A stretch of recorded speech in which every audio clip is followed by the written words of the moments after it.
আসসালামু আলাইকুম রহমতুল্লাহ।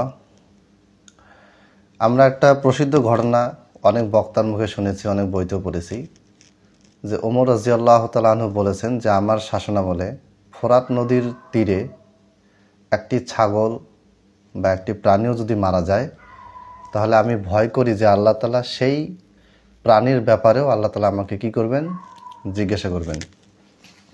এই কথাটা আমাদের মওদুদী সাহেবও নিয়ে এসেছেন খেলাফত রাজতন্ত্র বইয়ের ৬৮ পৃষ্ঠায়। রেওয়ায়তটা কি? রেওয়ায়তটা হচ্ছে এখানে যেভাবে দেওয়া আছে জের জবর, লাউ হালাকা হামালুন মিন ওয়ালাদি দনি দুয়াআন বিশাতি ইল ফুরাতি খাশিতু আইয়াস আলানিল্লাহু।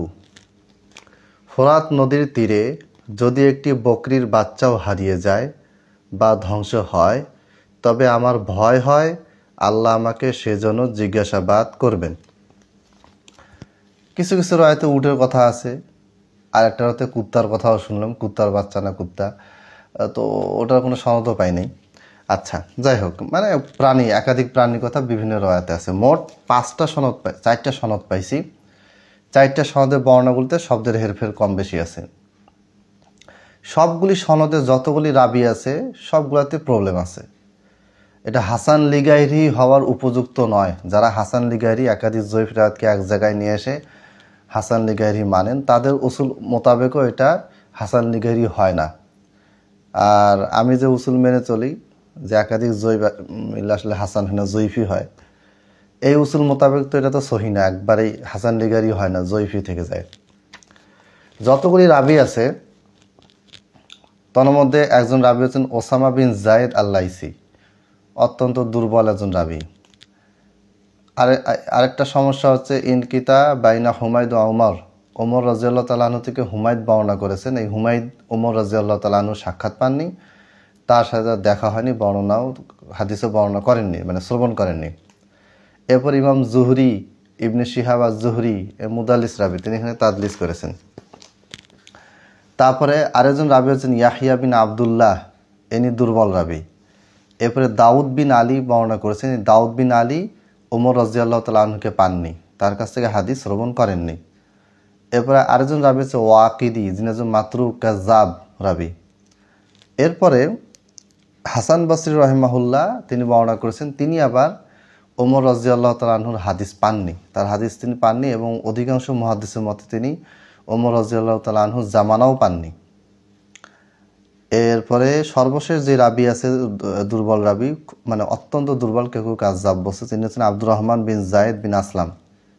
কাজ্জাব বলতে মাতরুক রাবি বলেছেন, অধিকাংশই কাজ্জাব বলেননি, সরি। তো এই মোটামুটি 9টা রাবির সমস্যা। ওসামা বিন জায়েদ, হুমায়দ এবং ওমরের মাঝখানে ইনকিতা, জুহরি মুদাল্লিস, তারপরে ইয়াহিয়া বিন আবদুল্লাহ দুর্বল রাবি, দাউদ বিন আলী ইনি দুর্বল রাবি, প্লাস দাউদ বিন আলীর সাথে ওমরের হাদিস শ্রবণ প্রমাণিত না। ওমর থেকে দাউদ বিন আলী হাদিস শ্রবণ করেছেন, এটা প্রমাণিত না। এবার ওয়াকিদি একজন মাতরুক রাবি। তারপরে আপনার হাসান বসরি রাহিমাহুল্লাহ এবং ওমর রাদিয়াল্লাহু আনহুর মাঝখানে হাদিস শ্রবণ হয়নি, হাদিস শ্রবণ করেননি। এবং সর্বশেষ যে রাবির সমস্যা আব্দুর রহমান বিন জায়েদ বিন আসলাম, তিনি অত্যন্ত দুর্বল রাবি, সমালোচিত মাতরুক রাবি।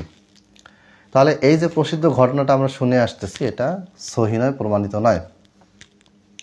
এই বর্ণনাটা মওদুদী সাহেব পেয়েছেন কোথায়? কানজুল উম্মাল ৫ম খণ্ড হাদিস ২৫১২। ওই সেম প্রবলেম, আবার এই কানজুল উম্মাল। তো এই কিতাব, এই হাদিসটা আমি অনেকগুলি গ্রন্থে দেখেছি, মুসান্নাফে আব্দুর রাজ্জাক, তারপরে এরপরে আবু নুআইম হিলিয়াতুল আউলিয়া, একাধিক কিতাবে এটা আছে। আমি সবগুলি সনদ দেখছি আলহামদুলিল্লাহ। লিখিত আকারে যদি ভবিষ্যতে সময় পাই তাহলে লিখিত আকারে সবগুলি সনদ তুলে দেওয়া হবে। মৌখিকভাবে সবগুলি সনদের প্রবলেমগুলা, যে রাবিকে কেন্দ্র করে সমস্যা আছে, সেগুলি এক নজরে আমি বললাম। আলেম ওলামারা আপনারা যদি ঝামেলা বের করে চেক করেন ইনশাল্লাহ পেয়ে যাবেন।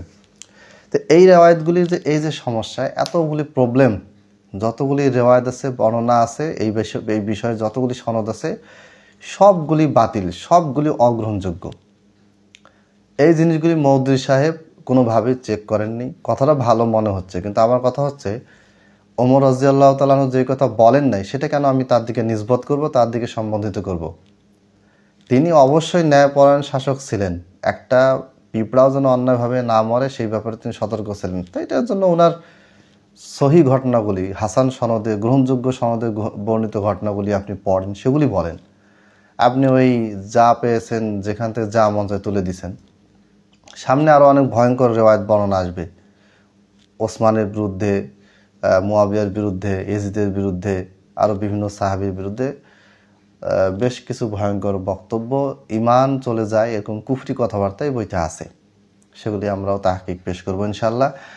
আজ এ পর্যন্তই। আসসালামু আলাইকুম ওয়া রাহমাতুল্লাহি ওয়া বারাকাতুহু।